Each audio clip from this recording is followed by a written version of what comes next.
ನಮಸ್ಕಾರ ಸ್ನೇಹಿತರೆ, ನಮ್ಮ ಕಥಾ ಟಿವಿಗೆ ನಿಮಗೆ ಸ್ವಾಗತ. ದಿನಕ್ಕೊಂದು ಕಥೆಗೆ ನಿಮಗೆ ಸ್ವಾಗತ. ಸ್ನೇಹಿತರೆ, ಇವತ್ತಿನ ಕತೆ ಬಂದ್ಬಿಟ್ಟು ದೇವರ ಲೀಲೆ ಅಂತ. ರಾಮನಗರ ಎಂಬ ಊರಿನಲ್ಲಿ ರಾಮಯ್ಯ ಮತ್ತು ಚಲುವಯ್ಯ ಎಂಬುವರು ಇಬ್ಬರು ಸ್ನೇಹಿತರಿರ್ತಾರೆ. ರಾಮಯ್ಯ ಅಗರ್ಭ ಶ್ರೀಮಂತ ಆದ್ರೆ ಬಿಡಿಗಾಸು ಯಾರಿಗೂ ಕೊಡುವವನಲ್ಲ. ಚಲುವಯ್ಯ ತುಂಬಾ ಬಡವ. ನಿತ್ಯವೂ ಕಷ್ಟಪಟ್ಟು ದುಡಿದು ತಂದು ತಾನು ತನ್ನ ಹೆಂಡತಿ ತಿನ್ನುತ್ತಿದ್ದರು. ಹಸಿವಿನಿಂದ ಬಂದವರಿಗೆ ಅದರಲ್ಲೇ ಸ್ವಲ್ಪ ಅನ್ನ ಕೊಡುತ್ತಿದ್ದರು. ಈತನ ಗುಣವನ್ನು ಕಂಡು ರಾಮಯ್ಯ ಹೊಟ್ಟೆ ಉರಿ ಪಡುತ್ತಿದ್ದ. ಒಂದಿನ ಸಂಜೆ ಸಣ್ಣಗೆ ಮಳೆ ಬೀಳುತ್ತಿತ್ತು. ಚಳಿ ಬೇರೆ. ಚಲುವಯ್ಯನ ಹೆಂಡತಿ ಒಂದು ಪುಳ್ಳೆ ಸೌದೆ ಇಲ್ಲ, ರಾತ್ರಿ ರೊಟ್ಟಿ ಹೇಗೆ ಮಾಡ್ಲಿ, ಎಲ್ಲಾದರೂ ಹೋಗಿ ಸ್ವಲ್ಪ ಸೌದೆ ತನ್ನಿ ಎಂದಳು.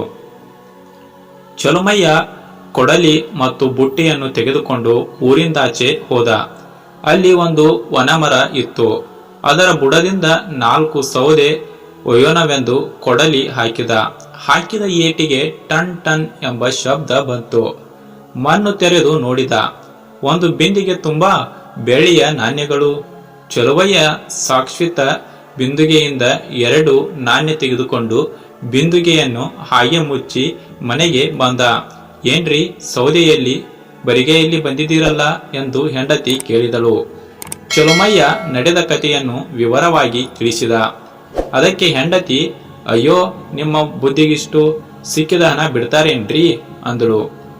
ಕಂಡವರ ಹಣಕ್ಕೆ ಬಾಯಿ ಬಿಡಬಾರ್ದು, ನಮಗೆ 2 ನಾಣ್ಯ ಸಾಕು, 1 ತಿಂಗಳ ಜೀವನ ಮಾಡಬಹುದು ಎಂದ ಚಲುಮಯ್ಯ. ರಾಮಯ್ಯ ಕಿಲಾಡಿ ಇದನ್ನೆಲ್ಲ ಕದ್ದು ಕೇಳಿಸಿದ. ರಾತ್ರಿ ಯಾರೂ ಇಲ್ಲದ ಸಮಯ ನೋಡಿ ಒಂದು ಚೀಲ ತೆಗೆದುಕೊಂಡು ಊರಾಚೆ ಹೊರಟ. ಅಲ್ಲಿ ಬಿಂದಿಗೆ ಇತ್ತು. ಚೀಲದಿಂದ ಸುತ್ತಿ ಮನೆಗೆ ತಂದು ನೋಡ್ತಾನೆ.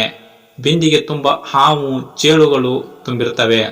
ಚಲುವಯ್ಯ ನನಗೆ ಆಟ ಆಡಿಸಲು ಹೀಗೆ ಮಾಡಿದ ಇರಲಿ ಎಂದು ಬಿಂದಿಗೆ ಸಮೇತ ಚಲುಮಯ್ಯನ ಮಾಳಿಗೆ ಏರಿ ಚಲುಮಯ್ಯನ ದಂಪತಿಗಳು ಚಾಪೆ ಹಾಕಿ ಮಲಗಿಕೊಂಡಿದ್ದರು. ಗವಾಕ್ಷಿಯಿಂದ ಬಿಂದಿಗೆ ಎಸೆದ.